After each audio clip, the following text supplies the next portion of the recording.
Snow didn't fall that night. Rain did. Cold, steady rain that made the small town streets shine like mirrors, like they were trying to reflect a life Abby didn't recognize anymore. She stood under the porch light of the little farmhouse rental, barefoot on old wood, watching Bryan load his suitcase into the trunk like it weighed nothing, like leaving her weighed even less. He didn't scream. He didn't insult her. That would have been easier to hate. Instead, he said the words with a calm voice that sounded almost responsible, almost kind, like he had rehearsed them in a room where love wasn't allowed to interrupt ambition. "This is bigger than us," he told her, eyes fixed on the car, not on her. "I have to do this, Abby. I can't stay here and disappear." And Abby, strong Abby, the woman who didn't beg, who didn't crumble in front of anyone, felt something inside her split cleanly in half. Not loudly, not dramatically, just quietly, like a branch snapping under too much weight. Time didn't heal her the way people promised it would. Time simply moved. Seasons rolled over the town like waves, harvests, storms, bright summers, bitter winters. And Abby kept going anyway, working, rebuilding, learning to breathe around a scar she never asked for. Years later, she would become the kind of woman who could hold pain and still smile. The kind of woman who could walk into a rural hospital, help strangers, carry other people's fear without dropping her own dignity. The kind of woman who no longer lived on the edge of someone else's choices. And then, on a quiet evening when the sky turned the color of ash and the wind smelled like change, a black car rolled into town. It wasn't the car that made her freeze. It was the way the streetlights caught the driver's profile through the glass. A familiar jaw, a posture she knew too well, a presence that didn't belong to her life anymore, and yet felt like it was about to tear it open. Bryan was back. Not the boy who left.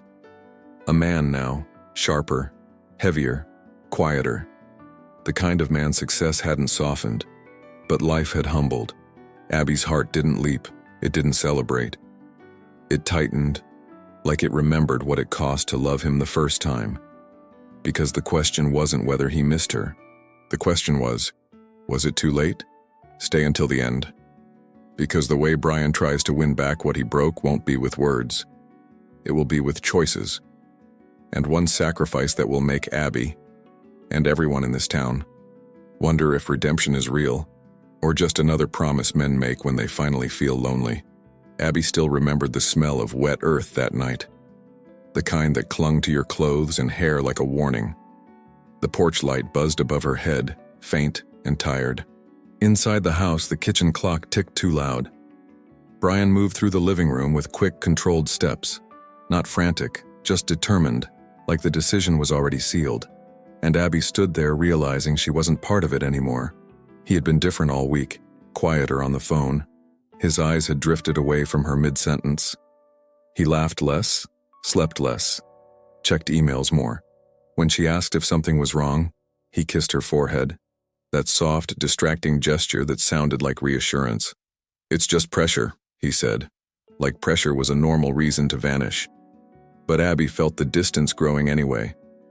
The offer had come in a clean, confident email, a company in the city, a role with a salary that sounded unreal. A pathway to the life Bryan always said he deserved.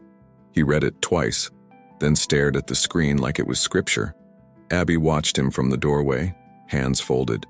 She smiled first, because she loved him, because she believed in him. And then she asked the question that mattered. "What about us?" Bryan looked up slowly, as if she had spoken another language. His face didn't harden, not exactly. It simply became focused. "We'll figure it out," he said too quickly. And Abby heard the truth inside the vagueness. Figure it out meant, not now, not yet, not with certainty. It meant, you're not the priority in this moment. Abby wasn't naive. She understood ambition. Small towns could feel like cages for people who dreamed big. But love wasn't supposed to be collateral damage. She imagined late-night calls, weekend visits, a plan. She imagined commitment wearing a different uniform. So she tried to speak gently, intelligently, like a partner. "Tell me how you see this working," she said. Bryan exhaled, rubbed a hand over his jaw. "I can't stay here." he answered, and the words landed heavy. Not I don't want to. Not I'm scared. Just can't. As if he was forced by gravity. He walked to the window, watching rain smear the glass. There's nothing for me here, Abby, he said. And without meaning to, he turned her into part of the nothing. She swallowed the hurt before it could turn into pleading. Her mother had raised her on one rule: never beg for love. So Abby kept her voice steady, her eyes clear. Am I nothing too? She asked quietly. Bryan didn't answer at first, and that pause was a knife. He finally turned back, eyes restless, guilt flickering like weak light. You're not, but you don't understand what this means for me. That sentence changed something between them. Because Abby did understand. She understood exactly what it meant. It meant he had built a future in his mind where she wasn't necessary. It meant his fear of staying small was bigger than his fear of losing her.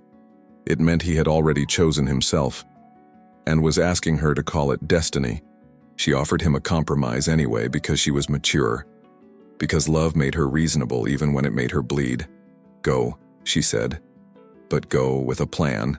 Dates, timelines, boundaries, promises written down like vows. Bryan nodded too fast, relief washing over him.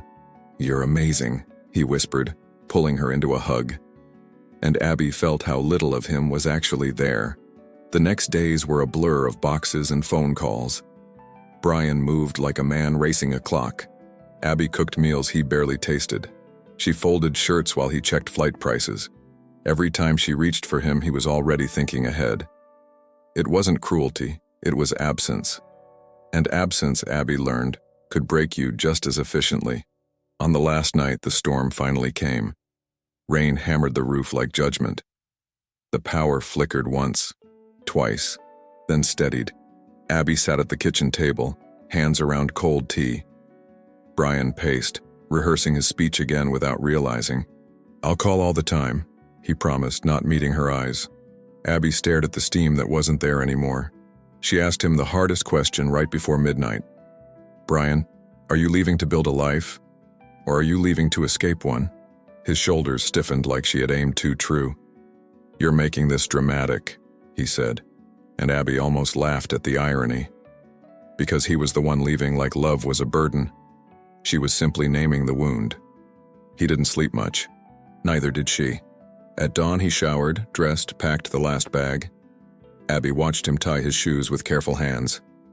That small detail, how calm he was, hurt the most. If he could be calm while leaving her, then he had practiced this emotionally. She rose, walked to the door, and opened it for him. Dignity was sometimes the only armor you had. On the porch, the air was cold enough to sting. The fields beyond the house were blurred with rain. Bryan set his suitcase down and finally looked at her properly. For one heartbeat, Abby saw regret in him. She saw the flicker of a man who almost chose differently. But the next heartbeat, it disappeared under certainty. He reached for her hands like he wanted comfort on his way out. I love you, he said, and Abby believed he meant it. That was the tragedy. His love wasn't a lie. It was simply not strong enough to govern his decisions. Abby squeezed his hands once, then let go first. I love you too, she replied, voice calm, eyes shining. But love isn't what you're choosing today. Bryan flinched as if she had slapped him. He tried to soften it, to make it sound noble. This town, it's too small for me, he murmured. Abby nodded slowly, letting the words settle. Then she answered with a quiet strength that surprised even her. Then go, she said. But don't come back expecting me to stay the same size. Bryan stared at her, stunned by her clarity. He whispered her name like it was a prayer he didn't deserve. The moment he got into the car, something final happened. The engine started. The headlights cut through rain. Bryan didn't look back right away, and that delay told Abby everything. When he finally did, his face was tight, conflicted, but his hand still shifted into drive. The car rolled forward, tires hissing on wet gravel, and Abby stood there until the taillights vanished. She didn't collapse on the porch. She didn't chase the road like the movies demanded. She walked inside, closed the door, and leaned her forehead against it. The silence hit her like a wave, huge and merciless. And in that silence, Abby made a promise to herself, not that she would hate him, but that she would never abandon herself the way he had. The first week after Bryan left, the house sounded different. Not quieter, just emptier, like every room had lost its purpose. Abby woke up reaching for a space that wasn't there. She poured 2 cups of coffee before she remembered. She set 1 cup back in the cabinet with a steady hand. Then she stood by the sink, staring at the window, breathing slow. Grief, she learned, didn't always cry. It often just repeated itself. In a small town, pain doesn't get privacy. People noticed the missing car in the driveway.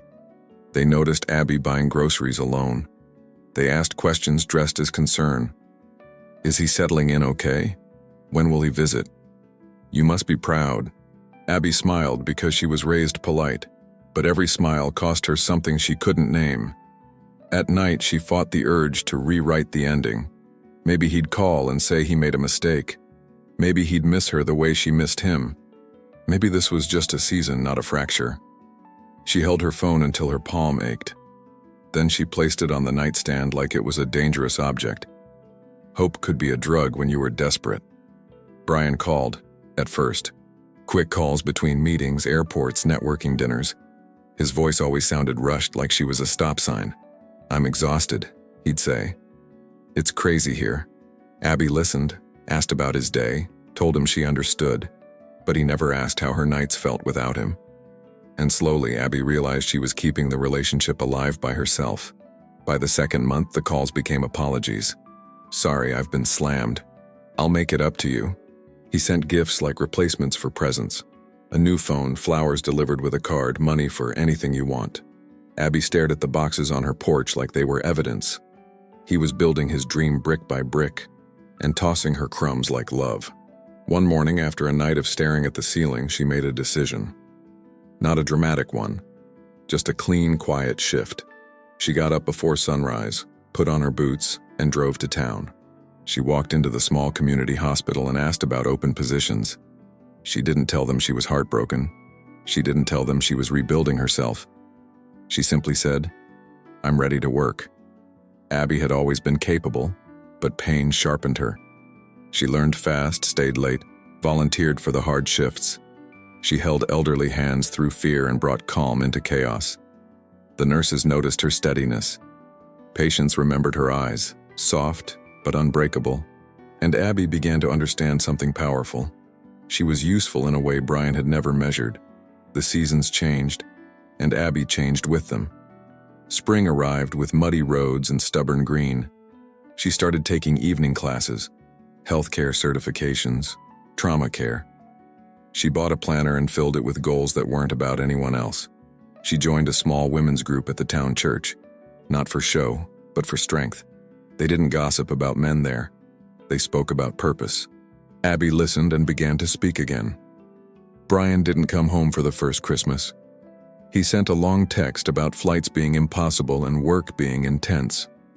Abby read it while standing in front of a half-decorated tree. Her hands froze on the string of lights. She didn't answer right away. She went outside, sat on the porch steps, and watched snow fall silently. That was the night she accepted. Waiting was a slow kind of death. When she finally replied, she didn't accuse. She didn't beg. She didn't threaten. She wrote one sentence with a calm she had earned. I understand, Bryan, take care. Then she turned her phone off. Inside, the loneliness was sharp, but the clarity was sharper. Her heart hurt, but her dignity stood tall.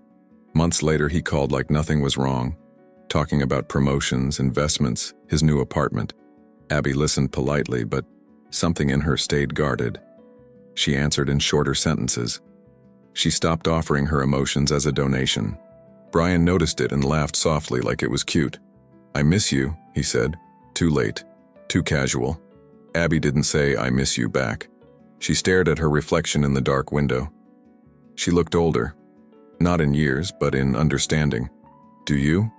She asked, voice quiet. There was a pause on the line, just enough to hurt. Of course, Bryan replied, but it sounded like a reflex, not a truth. And Abby knew. He missed the comfort, not the cost. The real break didn't happen in a fight. It happened in a moment of exhaustion. A patient coded late one night and Abby worked until her arms trembled. When she got home, she collapsed on the couch, still in scrubs. Bryan called, annoyed because she hadn't answered earlier. "Where have you been?" he asked. "I've been trying to reach you." Abby stared at the wall, and something inside her went still. "I've been living," she said. Her voice was calm, but it carried a new weight. "I've been working, studying, taking care of people, taking care of myself." Bryan scoffed lightly like he didn't recognize her tone. "You don't have to act like I'm the enemy," he said. And Abby realized he still believed the story was about him. He still didn't see her as a whole person. That night, she ended it without cruelty. Not because she stopped loving him, but because love without presence became self-abandonment. "I can't do this anymore," she said, eyes burning, voice steady. Bryan went quiet, then angry, then shocked. "You're giving up on us?" he snapped. And Abby whispered the truth. "I'm choosing myself." After the call, she didn't fall apart the way she expected. She cried, yes, but like rain after drought. Then she cleaned her kitchen, folded laundry, paid bills. She made her life look like a life again. She took the gifts he'd sent and donated most of them to the shelter. She kept nothing that made her feel owned by memory. Healing, she learned, was also decluttering. Over the next years, Abby became the woman the town relied on. She helped start a community outreach clinic for farm families. She organized food drives, visited shut-ins, showed up when storms knocked power out. Her hands were always busy, but her heart was the real work. People said her name with respect now, not pity. And Abby, without realizing, stopped measuring time by Bryan's absence. She measured it by her own becoming. So when the black car finally rolled into town, when the streetlights caught that familiar profile behind the glass, Abby didn't run. She didn't tremble like the girl on the porch years ago. She stood still on the sidewalk outside the hospital, winter air in her lungs. And she watched Bryan step out, older, sharper, humbled by something unseen, while one thought rose quietly inside her. He came back, but he didn't know who I am now. The rural hospital sat at the edge of town like a promise. 2 floors, beige walls, a small ER entrance always lit. Abby stepped outside after a double shift, shoulders tight with fatigue. The winter air stung her cheeks, clean and sharp. She pulled her coat closer, already thinking about soup and silence. Then she saw the black car at the curb, engine running, lights low. And her body remembered a pain her mind had learned to hide. At first, she told herself it was nothing. A visitor, a traveling doctor, a businessman lost on back roads. But the door opened with a slow deliberation, like the moment mattered. A tall man stepped out, one hand braced on the roof of the car. The streetlight caught his face, and time did something cruel. It folded years into a single breath, because it was Bryan. Only not the Bryan she had left behind. He looked successful the way magazines described it. A dark coat that fit perfectly, a watch that caught the light. His hair was cut sharper, his posture trained by boardrooms. But there was something else, something heavy in his eyes. Not arrogance, not charm, not the easy certainty he used to wear. It was restraint, like he was holding back a storm inside himself. And Abby realized with a quiet shock, life had gotten to him. Bryan didn't walk toward her immediately. He stood still as if crossing that distance required permission. Abby watched him the way she watched difficult patients, calm, alert, unreadable. Her heartbeat didn't race with hope. It thudded with memory, with warning, with the instinct to protect what she'd built. She should have turned back inside. Instead, she took one slow step forward, and her voice came out steady. "Bryan," she said, like she was naming a fact. His head lifted, and the sound of her voice hit him visibly. For a second, he looked almost younger, like the man who once held her waist in the kitchen. Then he swallowed, and the mask returned. "Abby," he answered, quiet. Not smiling, not performing, just saying her name as if it had weight he didn't know how to carry. The space between them filled with things unsaid. His absence, her nights, The holidays. The ending. Abby didn't offer him warmth out of habit. She didn't ask how he'd been, because she didn't owe him comfort. So she waited, hands in her pockets, chin slightly lifted. Bryan cleared his throat like a man about to confess. "I didn't know where else to go," he said. That sentence tried to pull sympathy from her. And for a moment it almost worked because Abby was compassionate by nature. But compassion didn't mean access. "So you came here," she said, eyes steady. "After all this time." Bryan nodded once, the movement stiff. "I heard you worked here. I asked around," he admitted. He looked away, ashamed of needing her in public. Abby's lips pressed into a thin line. In a small town, asking around meant everyone knew now. By tomorrow morning, people would whisper over coffee. Bryan Carter is back. Abby's ex is back. Abby felt the old humiliation try to rise, the feeling of being a story other people told. She exhaled slowly and refused to give it power. "What do you want?" she asked. Direct, mature, no drama. Bryan's jaw tightened, and his eyes finally met hers. "I want to talk," he said.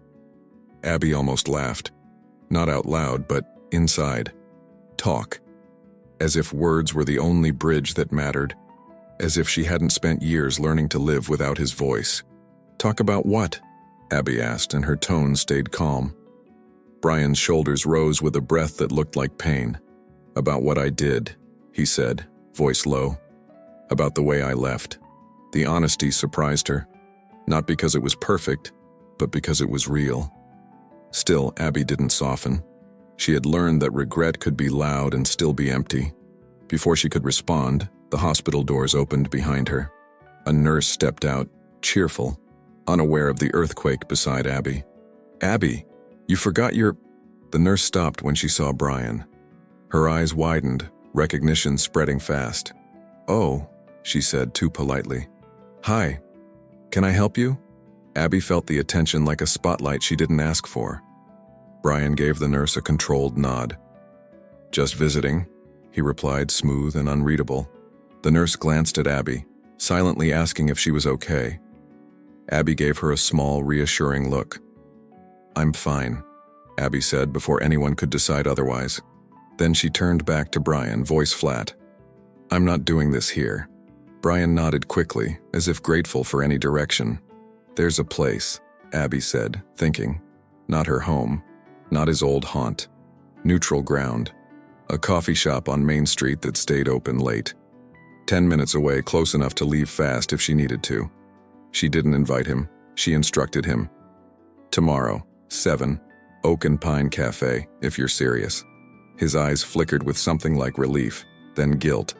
"I'll be there," he said. Abby didn't respond with a promise. She turned toward her car, keys already in hand. But before she could step away, Bryan's voice stopped her again. "Abby, I'm sorry," he said, and it sounded like it hurt to say. She didn't turn around. Because if she looked at him too long, she might feel what she refused to feel. Driving home, Abby kept both hands on the wheel. The road was familiar. Fields, bare trees, a church sign glowing softly. Her chest felt tight, but her mind stayed clear. She wasn't the girl on the porch anymore. She had built a life with discipline and dignity. Bryan's return didn't get to undo that. Still, her heart whispered a question she hated. What happened to him? In town, the news spread faster than weather. By the time Abby stopped at the grocery store, she felt eyes on her. Not cruel, curious, hungry for story. Mrs. Holloway at the checkout smiled too brightly. "Did I see Bryan Carter's car near the hospital?" she asked. Abby placed her items on the belt with steady hands. "I don't discuss my past in line for milk," she said, politely, firmly. That night, Abby didn't sleep easily. Not because she missed Bryan, but because the past had returned wearing a new face. She lay in bed listening to wind against the window. She prayed. Short, honest prayers, not pretty ones. God, keep me wise. Keep me strong. Keep me from confusing nostalgia with truth. And somewhere in town, Bryan sat in a hotel room staring at his phone. His thumb hovered over her number, then stopped, like he finally understood boundaries. Morning came with pale light and the smell of frost. Abby dressed in simple clothes, hair pulled back, face calm. She went to work, did her rounds, smiled at patients, lived her life on purpose. But every hour, the clock moved closer to 7, and Abby felt something steady beneath her ribs. Not hope, not fear, something sharper, readiness. Because tonight she would look Bryan in the eye and demand the one thing he never gave her: truth. Oak and Pine Cafe smelled like cinnamon and old wood. Warm lights hung low over worn tables, soft enough to hide trembling hands. Outside, the cold pressed against the windows like a silent witness. Abby arrived 5 minutes early, not because she was eager, because she was in control. She chose a table near the back, where the exit was visible. She ordered black coffee, no sugar, and wrapped her hands around the mug. This wasn't a date. It was a reckoning. When Bryan walked in, the room shifted. Not dramatically, just subtly, the way people sensed money and confidence. He removed his gloves slowly, scanning the cafe until his eyes found hers. He paused, as if seeing her seated like that made him understand the cost of time. Abby didn't stand. She didn't smile. She simply held his gaze, calm and unreadable. Bryan approached like a man stepping onto fragile ice. He looked around once. "This place hasn't changed," he said softly. Abby's expression didn't move. "I have," she replied. The words weren't cruel, just true. Bryan swallowed, his throat working like he was trying to keep himself steady. He pulled out the chair and sat across from her, posture careful. For a moment, he didn't speak at all, and Abby realized he was afraid, not of her anger, but of her clarity. A waitress came by with menus, cheerful and unaware of the history on that table. Bryan ordered coffee too, but he didn't touch it when it arrived. Abby watched him like she watched people who were about to break. "You said you wanted to talk," she reminded him. Bryan nodded slowly. "I do." She waited. No rescuing, no easing, no softening. Silence, Abby had learned, could force the truth to surface. Bryan rubbed his thumb across the rim of his cup. "I didn't come back because I was bored," he said. Abby's eyes narrowed slightly. "That's a low bar." His mouth tightened like the comment stung, and it should have. "I know," he admitted, voice rough. He lifted his gaze again.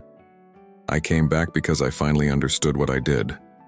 Abby didn't react. Understanding wasn't redemption. It was a starting line. "Start with this," Abby said. "Why did you really leave?" Bryan's jaw flexed, as if the answer had teeth. "I told you," he began, then stopped. Because Abby's stare didn't allow rehearsed lines. He exhaled, shoulders dropping a fraction. "I left because I was terrified," he confessed. Terrified of staying small, and terrified of being ordinary. Abby's grip tightened on her mug, but her voice stayed calm. "So you made me pay for your fear?" she said. Bryan flinched, harder than if she had raised her voice. He nodded once, shame sitting heavy in his throat. "I thought love would still be there when I was ready," he admitted. "I thought you would wait." Abby's expression softened for 1 second, not into forgiveness but into sadness. "I didn't wait," Abby said. "Not with bitterness, just with finality. I survived." That single word landed like a hammer. Bryan stared at her, as if he wanted to argue but couldn't. Abby continued, steady and clear. "I built a life. I rebuilt my mind. I learned how to live without your voice." Her eyes didn't glisten, her strength didn't shake, and Bryan's face tightened like he was finally feeling the weight of his own absence. He leaned forward slightly, elbows near the table but not crossing into her space. "I know I don't deserve to sit here," he said. Abby tilted her head. "Then why are you?" Bryan's lips parted, then closed again, like he didn't want to sound selfish. "I hit a wall," he admitted. "A real one." Abby didn't blink. "What kind of wall?" Bryan's eyes drifted to the window, to the dark street beyond. "For years I chased the next thing," he said. "Promotions, deals, recognition, the kind of success that makes people clap." He swallowed. "And then, my body stopped cooperating." Abby's brows drew together slightly. "Last month," Bryan continued, voice lower. I collapsed in a meeting. He paused, then added, I woke up in a hospital with strangers talking about my heart like it was a machine. Abby's chest tightened, not with romance, but with instinct. She had seen that kind of fear in patients. She hated that her compassion still worked on him. And that's why you came back? She asked, careful. Bryan nodded once. I realized if I died, Abby, I would have died with everything, except the only thing that ever made me feel human. His voice cracked on that last word and he looked down quickly. Abby held still. Fear of death could make anyone sentimental. She needed more than emotion. So you're here because you're scared, Abby said. Bryan looked up sharply and she didn't soften it for him. I'm asking you to be honest, Bryan, not poetic. His breathing grew heavier for a moment. Then he nodded. Yes, he admitted. I was scared. He leaned back, eyes reddening slightly. But the fear didn't just show me mortality. It showed me what I lost. Abby watched him carefully. And what did you lose? Bryan's voice lowered. A home, not a house. He could buy houses. He meant the feeling of being known and still accepted. You used to see through me, he said. And you still loved me. Abby's mouth tightened. Until you left. Bryan flinched again, nodding like he deserved the cut. I didn't know how rare you were, he whispered. And I didn't know I was destroying my own life while I thought I was building it. Abby took a slow sip of coffee, steadying herself. Regret is loud, she said, voice quiet. But it doesn't fix what you broke. Bryan nodded again, eyes fixed on her like he was begging without begging. I'm not asking you to forgive me tonight, he said quickly. I'm not asking you to trust me. Abby's gaze sharpened. Good. Because she needed him to understand. She wasn't a prize he could win back with dramatic words. Bryan set his hands on the table, palms open, a gesture of surrender. I'm asking for a chance to prove something, he said. Abby studied him. Prove what? His voice steadied, deeper. That I'm not the man who left you on that porch. Abby's face didn't soften. Words, she said, almost tired. Bryan nodded. I know. So tell me what actions would look like to you. The question surprised her. It wasn't control. It was submission.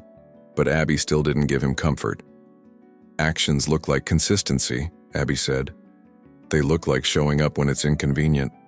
They look like not making my life smaller so yours feels bigger. Bryan nodded slowly, absorbing each line like instruction. Abby continued, voice steady, mature. They look like accountability without excuses, and they look like patience. Her eyes held his. You don't get to rush the process because you finally feel sorry. Bryan's jaw clenched. I won't, he promised.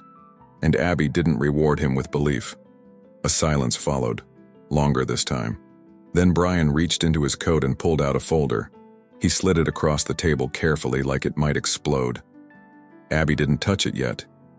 She just stared. What is that? She asked. Bryan's voice was low. A donation agreement. Abby's eyes narrowed. To what? To the outreach clinic you started, he answered. I read about it. I want to fund the expansion. No press, no name on a wall.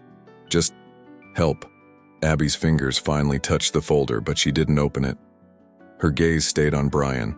Sharp, guarded, searching. Is this guilt? She asked. Or is this you? Bryan's eyes didn't flinch.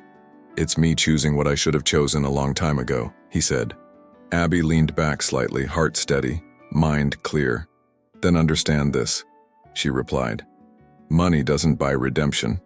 Bryan nodded once, quietly. I know. And for the first time that night, Abby believed he meant it, just a little. Abby didn't open the folder in the cafe. She carried it home like a fragile thing. Not because it mattered, because intent did. At her kitchen table, she read every page twice. No press release, no naming rights, no spotlight. Just funding for equipment, staff, and supplies. It looked like help, but Abby had learned to read between lines. The next morning, she went to the clinic early. The outreach space was modest, donated walls and hope. A few exam rooms, a waiting area, old chairs. A bulletin board with flyers for farm families. She set the folder on the desk and exhaled. Then she called Dr. Patel, the clinic's director. "Someone wants to fund us," Abby said, voice controlled. "Doctor?" Patel blinked, surprised, then cautious. "Who?" he asked, already suspicious of motives. Abby didn't flinch. "Bryan," she answered. The name hung in the air like a match. Dr. Patel studied her face for permission to judge. Abby lifted her chin. "This isn't personal to the clinic." Then she added, quieter, "But it's personal to me." That afternoon, a delivery truck arrived. Not a gift basket, not flowers, not apologies. Boxes of medical gloves, wound kits, new monitors. A portable ultrasound that made the staff gasp. Abby stood by the doorway and watched them unload. Bryan wasn't there to accept gratitude. And somehow, that absence felt different than before. 2 days later, Bryan showed up anyway. Not in a suit, just jeans, boots, a plain coat. He walked into the clinic quietly, like he belonged nowhere. The receptionist froze, eyes widening with recognition. Whispers started immediately, soft as paper cuts. Bryan nodded politely, then approached the counter. "I'm here to help," he said. "Tell me where to start." Abby stepped out from the back hallway. Her heart stayed calm, but her nerves stood alert. Bryan's gaze met hers, and he didn't smile to disarm her. He looked tired, humbled, and determined not to perform. "You don't have to be here," Abby said, voice even. "I know," he replied. "That's why I'm here." Then he waited, still, patient, like a man learning restraint. Dr. Patel gave him a broom first, not as punishment, as a test of ego. Bryan took it without blinking. He swept the waiting room, wiped chairs, emptied trash. He listened when nurses explained storage labels. He carried boxes like someone who had carried nothing real.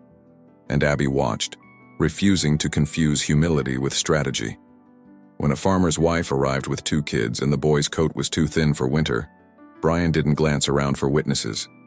He simply knelt, tied the child's loose shoe, and handed the receptionist a note for the pantry closet.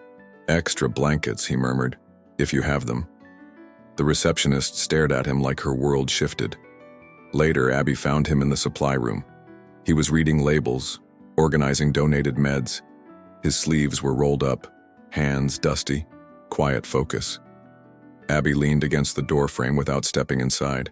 "This doesn't erase anything," she said softly. Bryan didn't look up, as if he accepted the rule. "I'm not trying to erase," he answered. "I'm trying to rebuild." Rebuild was a dangerous word. Abby had rebuilt herself alone. She didn't want him taking credit for her foundation. So she tested him with a boundary, clear and sharp. "Then rebuild the clinic," she said. "Not me." Bryan finally looked at her, eyes steady. "Understood," he replied, and Abby felt the first small shift. Respect. Over the next weeks, he kept showing up. Early mornings, late afternoons, weekends. No announcements, no speeches, no dramatic gestures. He fixed a broken heater in the exam room. He paid electricians without putting his name anywhere. He drove supplies out to farms during icy weather. And Abby noticed something that scared her: consistency.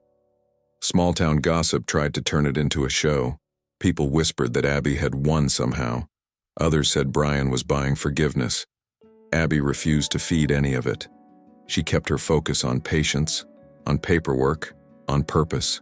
But when she looked up and saw Bryan mopping the hallway, she felt anger soften into something she didn't name. One evening, the clinic lost power. A storm hit hard, wind snapping branches like bones.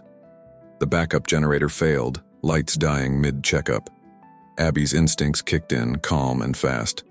Bryan moved without asking, holding flashlights, calling an electrician, guiding families to warmer rooms. He didn't take charge. He supported hers. Afterward, Abby found him outside by the generator shed. Rain speckled his hair, his hands shaking slightly from cold. He stared at the dark fields like they were confessing something. "You're quiet," Abby observed, staying a few feet away. Bryan swallowed, voice low. "I used to run from discomfort." He glanced at her, ashamed and honest. "Turns out discomfort is where real people live." Abby's chest tightened at that. Not romance, recognition. She knew discomfort intimately. It had made her strong. I didn't need you to become real, she said. Bryan nodded, accepting the correction without defense. I know, he replied. You became extraordinary without me. Then softer. I hate that it took losing you to see it. The clinic board met on a Monday night. Abby sat with Dr. Patel and the volunteers. Budgets, staffing, expansion plans, real work, real stakes. Bryan attended only when invited, sitting at the end. When someone praised him, he redirected it to the team. When someone questioned motives, he didn't argue. He just said, "Judge me by what I do next month and the month after." Later, Abby walked out to the parking lot alone. Cold air bit at her lungs, crisp and clean. Bryan stood by his car, not blocking her path. I'm not here to pressure you, he said quickly. I'm here to be accountable in the place I failed. Abby stared at him, the words landing carefully. Then don't make me carry your redemption, she said. Carry it yourself. Bryan's face tightened, then steadied. I will, he promised, voice low and grounded. He opened his car door, paused, and added, I'll keep showing up, Abby. Even if you never choose me again. Abby didn't answer with softness, but as she drove home through the storm-wet streets, she realized something unsettling. He wasn't asking for applause. He was earning a new pattern. By January, the town had settled into its winter rhythm. Frost on fences, quiet roads, breath turning to smoke. The clinic felt warmer now, not just from heaters, but from relief. Families who used to choose between gas money and medicine finally had options. Abby watched the waiting room fill with faces she recognized, and in the corner, Bryan moved like he belonged to the work, not the credit. That difference was small and dangerous. Abby didn't invite him into her life. She kept their connection confined to purpose. She never asked where he stayed or how long he planned to remain. She didn't offer him her evenings or her loneliness. Bryan seemed to understand that restraint was part of repentance.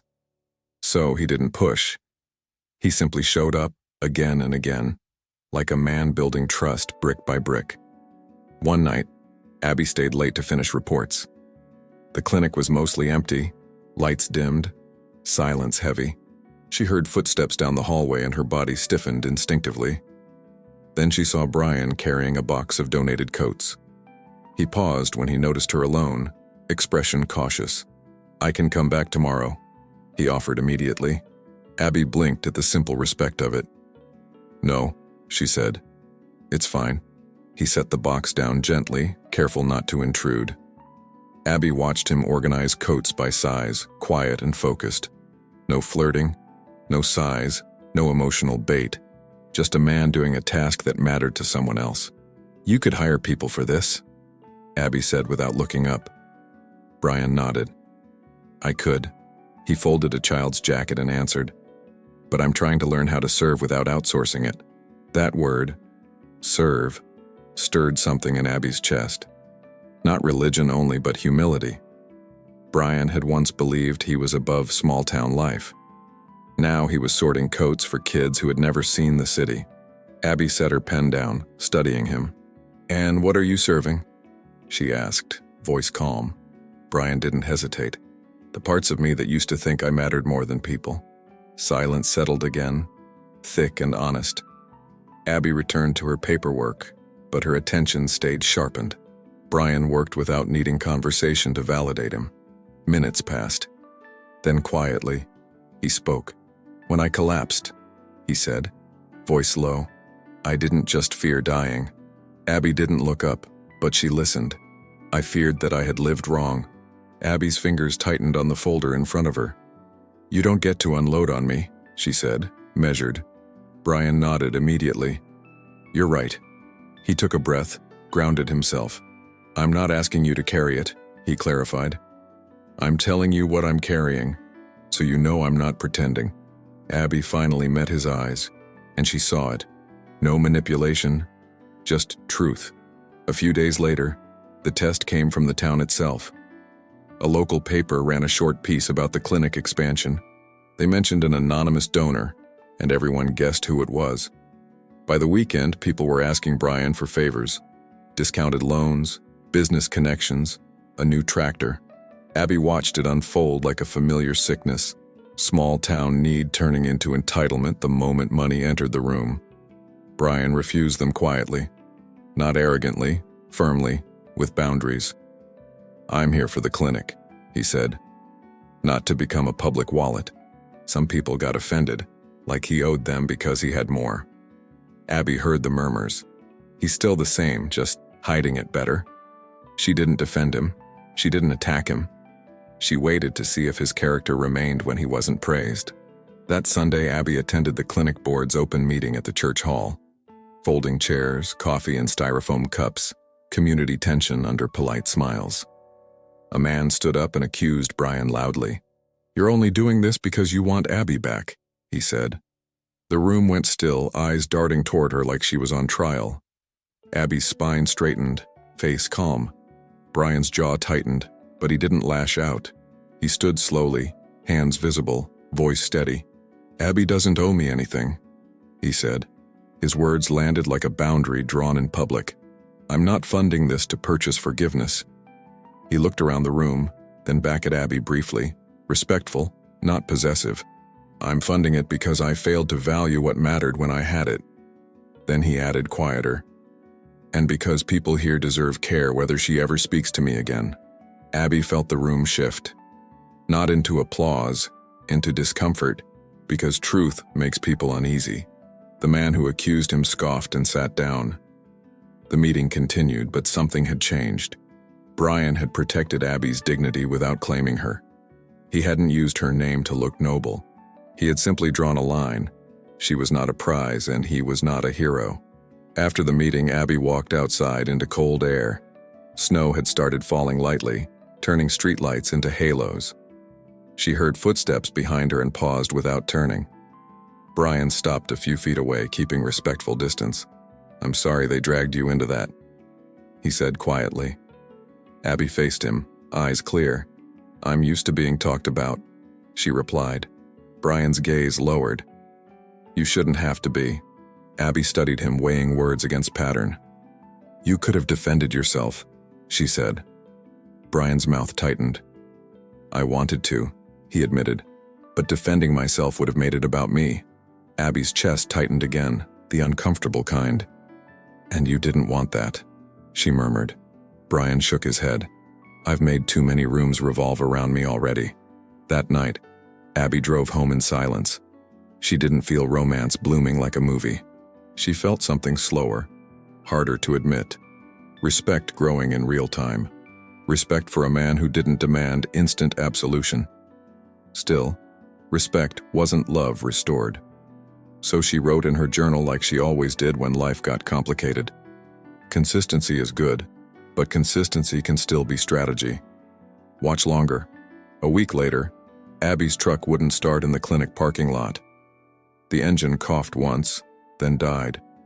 The temperature was dropping fast, wind sharp as glass. Abby checked her phone. No signal in that corner of town. She exhaled, annoyed, already planning how to walk to the main road. Then Bryan's car pulled in, headlights washing over her like unwanted attention. He parked, stepped out, and didn't assume she needed saving. "Do you want help?" he asked, standing a few feet away. Abby hesitated, then nodded once. "It's the battery," she said. Bryan opened his trunk, pulled out jumper cables like he'd done this before. He didn't tease her, didn't make it a moment for chemistry. He just worked, hands steady, breath visible, focus calm. When the engine finally roared to life, Abby felt relief she hated. Bryan stepped back and simply said, "Drive safe." Abby sat behind the wheel, heat finally creeping into the cab. She watched Bryan walk back to his car alone, shoulders slightly hunched against wind. No lingering, no pressure, no "call me." Just quiet presence that didn't demand reward. And for the first time, Abby felt the past loosen its grip, just slightly, because Bryan wasn't trying to win a moment. He was trying to become the kind of man who deserved a lifetime. February arrived with harder wind and sharper truths. The town looked peaceful under pale winter sun. But peace in small communities was often just quiet judgment. Abby felt it in the way conversation stopped when she entered a room. Not cruel, curious, watchful, hungry for conclusions. People wanted the story to resolve neatly. He came back, she forgave, love won. Abby refused to be edited into a fairy tale. At the clinic, work kept her grounded. Patients didn't care about romance, they cared about survival. A diabetic farmer needed insulin, a young mother needed prenatal care, an older man needed someone to explain his test results without fear. Abby gave them her steadiness, her skill, her attention. And yet, in the quiet moments, she felt the tension under her ribs. Because forgiving Bryan wasn't an emotion, it was a decision with consequences. Bryan never asked for those consequences to disappear. He didn't complain about the whispers, the cold looks, the skepticism. He kept showing up, coat dusted with snow, sleeves rolled up. Still, Abby noticed the cost on his face. Not guilt, pressure. He was used to winning rooms with charisma and results. Here he couldn't win anything fast, and it humbled him in ways money never could. One afternoon, Abby's mother called.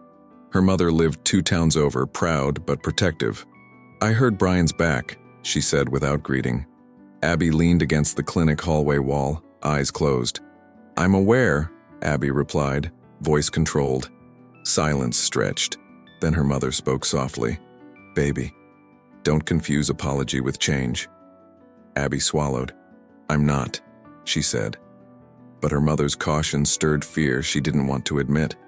Because Abby's strength didn't mean she was immune to hope. After the call, she walked into the supply room and found Bryan stacking boxes. He looked up immediately, reading her face like he was learning empathy by force. "You okay?" he asked, careful. Abby nodded once. "My life is not a community project," she said quietly. Bryan froze, then set the box down. "I understand," he replied. Abby stepped closer, but still kept distance like a boundary had a physical radius. "I'm saying it again," she continued, voice steady. "This town is treating my pain like entertainment. Your return made it worse." Bryan's jaw tightened, shame rising. "I'm sorry," he said. "Tell me what you need." Abby's eyes sharpened. "I need space to choose," she said, "without pressure, without timelines, without your sad eyes." Bryan flinched like he deserved it. "I'll give you that," he promised immediately. Abby nodded once, satisfied that he didn't argue. Then she added, quieter, "And I need you to understand. Forgiveness isn't free." Bryan's gaze held hers. "I know," he said. "I'm willing to pay the price." The price arrived 2 days later. A winter storm hit the county, sudden and violent. Icy roads, fallen power lines, farmhouses stranded. The clinic became the only light for miles. Families arrived wrapped in blankets, children shivering, old men coughing. Abby moved like a leader, calm, fast, purposeful, and Bryan walked in behind her without being asked, ready to serve. The generator failed again. The building went dim, then colder. Phones barely worked. The county lines overloaded. Abby's mind ran through protocols, priorities, triage. Bryan didn't try to take control. He asked one question, low and grounded. "What do you need me to do?" Abby pointed. "Call in supplies, drive if you can, find fuel, bring blankets from the church." Bryan nodded once, already moving. He drove into the storm like a man who finally understood urgency beyond profit. He knocked on doors, loaded blankets, convinced a local store owner to open. He used his money where it mattered, quietly, strategically, without show. When a family's truck slid off the road near the Miller farm, Bryan helped pull them out with chains and muscle, hands freezing, face raw. And when he returned to the clinic, his coat was soaked, but his eyes were steady. Inside, Abby was treating an older woman with breathing trouble. A portable oxygen tank was nearly empty. Abby's hands were fast, but her mind was sharp. She needed more oxygen, more help. She looked up and saw Bryan standing in the doorway with a new tank in his arms. He didn't announce it. He just set it down beside her like it belonged there. Abby met his gaze for 1 second, and something quiet passed between them. Relief. Later that night, the worst moment came. A child arrived feverish, skin pale, lips trembling.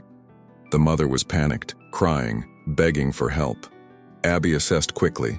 Possible pneumonia. Oxygen dropping. They needed to transfer to the larger hospital in the city. But the roads were ice and emergency services were overwhelmed. Abby felt fear touch her throat like a hand. Bryan stepped beside her, voice low. "Use my car," he said. Abby turned sharply. "It's too dangerous," she replied. Bryan's eyes didn't flinch. "Then I'll drive," he said. Abby's chest tightened. "Bryan," he cut her off gently, not with pride, but with resolve. "I know what it feels like to leave when someone needs you," he said. "I'm not doing that again." Abby hesitated only a moment, because the child couldn't wait.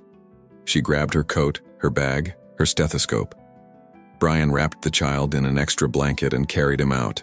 No cameras, no town witnesses, just storm and necessity. Abby climbed into the passenger seat, heart pounding with focused fear. Bryan drove slowly, carefully, hands tight on the wheel, and in the silence between them, Abby realized this was the kind of moment that revealed character. Halfway to the city, they hit a patch of black ice. The car slid, a terrifying, weightless second. Abby grabbed the door handle, breath caught. Bryan corrected gently, not panicking, not jerking the wheel.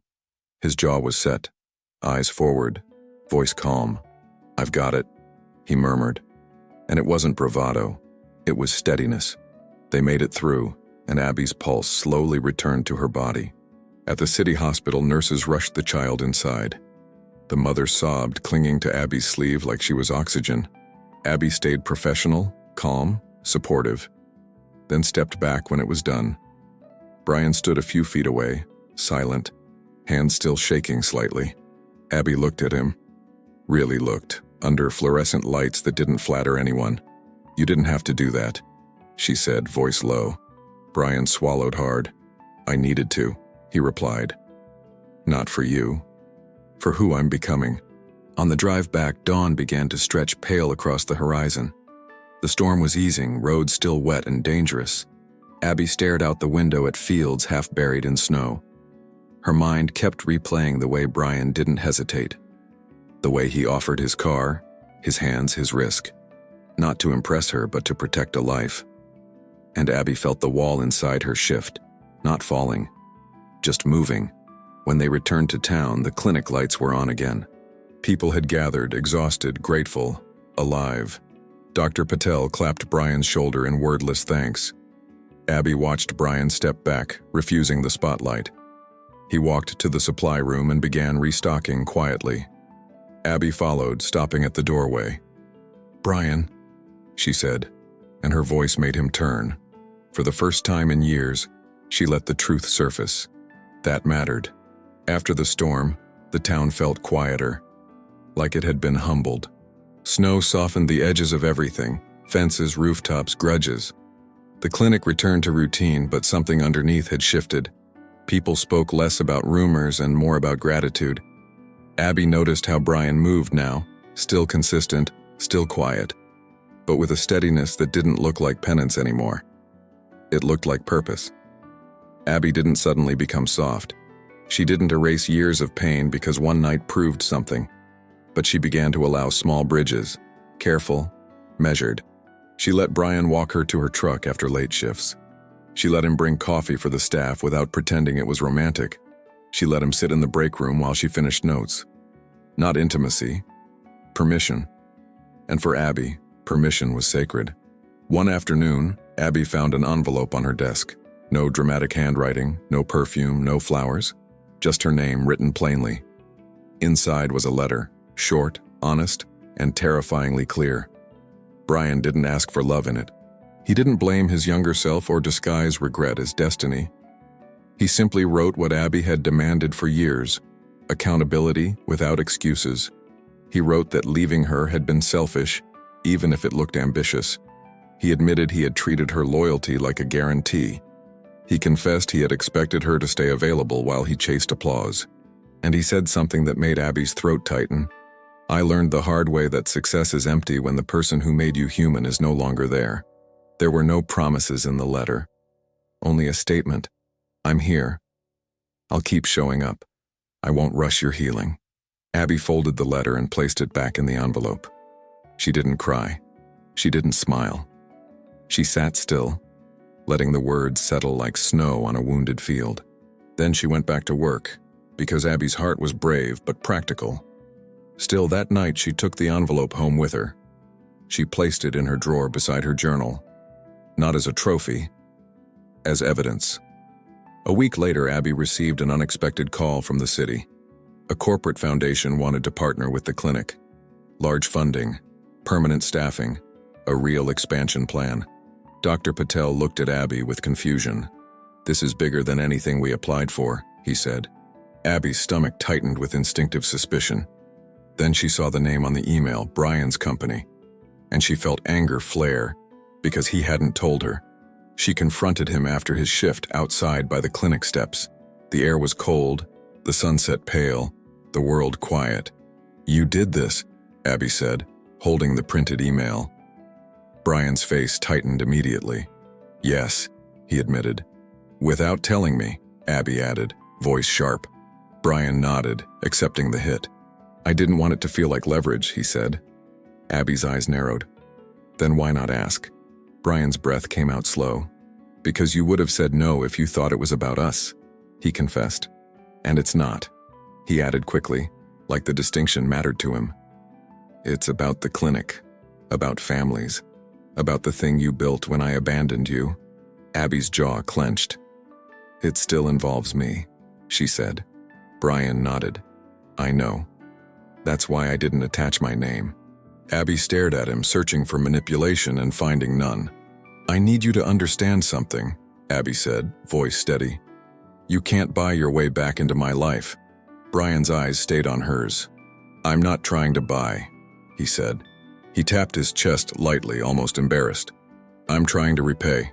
Abby's throat tightened. "Repay what?" Bryan swallowed, voice rough. "The years you lost because I didn't have the courage to stay." Abby looked away, blinking hard. Repayment didn't restore time, but it revealed humility. As winter moved toward early spring, Bryan did something Abby didn't expect. He didn't just fund the clinic. He moved his work to town, not permanently leaving the city, but establishing a regional branch nearby. It meant fewer flights, fewer excuses, less running. People whispered that he was sacrificing his empire for a woman. But Bryan corrected them quietly. "I'm not sacrificing success. I'm redefining it." Abby heard that sentence from a nurse and froze, because that was the kind of change money couldn't fake. The real turning point came on a Sunday morning. The town church hosted a community breakfast for clinic volunteers. Long tables, casseroles, laughter, children running between chairs. Abby arrived expecting nothing but food and polite conversation. Then Dr. Patel tapped a spoon against a glass and cleared his throat. "We have an announcement," he said, smiling. Abby's stomach tightened with instinct. She hated surprises. Dr. Patel gestured toward the front and Bryan stood up. He looked uncomfortable, like he didn't belong behind a microphone. His hands were clasped loosely, shoulders tense. "I'm not good at speeches," he began, voice low. People chuckled politely, expecting charm. But Bryan didn't charm them. He told the truth. "I used to believe being important meant being above everyone else," he said. "Then life taught me what matters." The room grew still. Even the children quieted. Bryan turned slightly, eyes finding Abby without putting her on display. "I won't use Abby's pain as my redemption story," he said firmly. Abby's chest tightened, because he was protecting her again. "I failed her years ago," he continued, voice steady. "I can't undo it. I can't ask her to forget it." Then he added simply, "But I can choose to be different now, and I can serve what she's built." He announced the foundation partnership formally, equipment, staff, long-term funding. But then he said the thing that made Abby's breath catch. "Every decision has a cost," Bryan said, "and I've paid mine in regret." He paused, eyes wet but controlled. "Abby doesn't owe me forgiveness. She doesn't owe me a second chance." He looked down, then back up, voice raw. "But I'm asking the town to respect her boundaries because I broke them once and I won't let anyone break them again." Abby felt heat rise behind her eyes, dangerous and unwelcome. People began to clap, some quietly, some loudly. But Bryan didn't bask in it. He stepped down, returning to his seat like the speech was just a duty. After breakfast, Abby found him outside behind the church hall. The wind was cold, sun thin, grass still brittle with winter. Bryan stood alone, looking at the fields like they were a confession. Abby approached slowly, her boots crunching on frozen ground. Bryan turned when he heard her, expression cautious. "You didn't have to do that," Abby said, voice low. He nodded once. "I did," he replied, "because I'm done letting you carry consequences alone." Abby swallowed hard. "I'm still not ready," she admitted. Bryan's eyes softened, but he didn't push. "I know," he said. "Tell me what ready would look like, so I can honor it." Abby hesitated, then spoke carefully, like she was handling glass. "Ready looks like time," she said, "and honesty, and you staying when it's not romantic." Bryan nodded slowly. "I can do that," he answered. Abby's voice dropped. "Ready looks like you choosing me, without losing yourself, without resentment." Bryan stepped closer, just one step, still leaving her space. "I choose you," he said, steady. "Not as my reward, as my responsibility." Abby's breath caught. Responsibility, when spoken with love, was the most intimate thing she'd heard in years. That night, as Abby locked up the clinic, Bryan waited by her truck. He held a small box, not jewelry, not a proposal, not yet. Inside was a simple key on a ring with a tag, "Clinic Storage Unit, Supplies." "I leased the space," he said, "so you don't have to beg for room again." Abby stared at it, throat tight, heart steady. Then she looked at Bryan, and for the first time she let herself move closer. Not rushing, choosing. And when he opened his arms without demanding, Abby stepped into them, finally, and rested her forehead against his chest, like a new beginning. Spring didn't arrive all at once in that small town. It came in pieces. Soft light on empty fields, mud turning to green, the air losing its bite. And Abby realized healing was like that too. Not a switch, not a speech. A slow return of warmth in places that once felt permanently cold. The clinic grew the way good things grow. Quietly, steadily, rooted. New exam rooms. Better equipment. More staff. Farm families who used to hide their pain now walked in without shame. And every time Abby saw a child leave with medicine and a smile, she remembered. This wasn't a miracle that erased the past. It was redemption built on decisions, on consistency, on love with sleeves rolled up. Bryan didn't stop being successful. He didn't lose everything to prove he changed. He remained the man with the sharp mind, the thriving career, the influence. But he stopped using success as a shield. He stopped treating love like something that would wait quietly on a shelf. And day after day, he chose Abby the way he should have chosen her the first time. Not with grand promises, but with presence. Abby didn't become a woman who forgave quickly just to keep peace. She forgave like someone who respected herself. She asked hard questions. She held boundaries. She made him earn trust the way trust is meant to be earned, through time. And when she finally said, "I believe you," it wasn't because her heart was weak. It was because his actions had become stronger than her fear.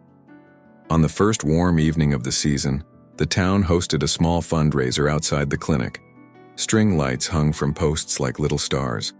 There was laughter, food, music, low enough to feel like comfort. Abby stood by the porch railing, watching families gather in a place that used to be empty. Bryan walked up beside her, not touching her yet, waiting for permission like he always did now. "You did this," he said, voice quiet. Abby shook her head slowly, eyes shining. "I built it," she corrected, "but we're protecting it together." Bryan's breath caught, because that word "we" was the holiest thing he'd heard in years. He reached into his coat and pulled out something small. Not a ring, not a performance. A folded piece of paper. Simple. Handwritten. Abby opened it and saw a single sentence. "I won't ask you to erase the past. I'll spend my life honoring the woman who survived it."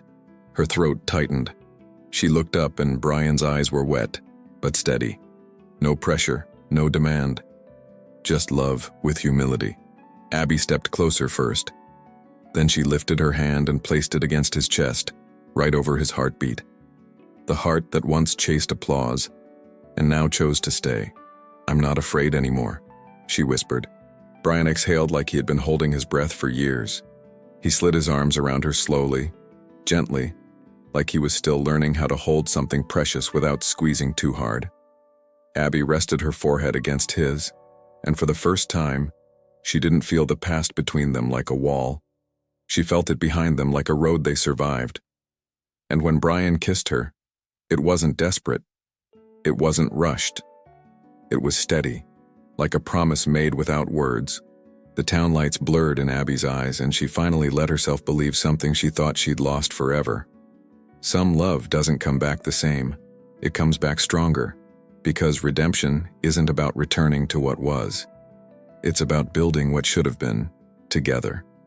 If this story touched you, if you've ever been left behind and still found the courage to rebuild, I want you to do two things right now. Comment, "I choose myself," because your healing matters too. Subscribe to Redeemed Hearts for more stories that prove love can redeem, hearts can heal, and second chances can be real. And if you know someone who's struggling to believe in love again, share this story with her tonight. Because sometimes, hope doesn't arrive loudly. Sometimes it arrives like spring, and it stays. See you in the next story.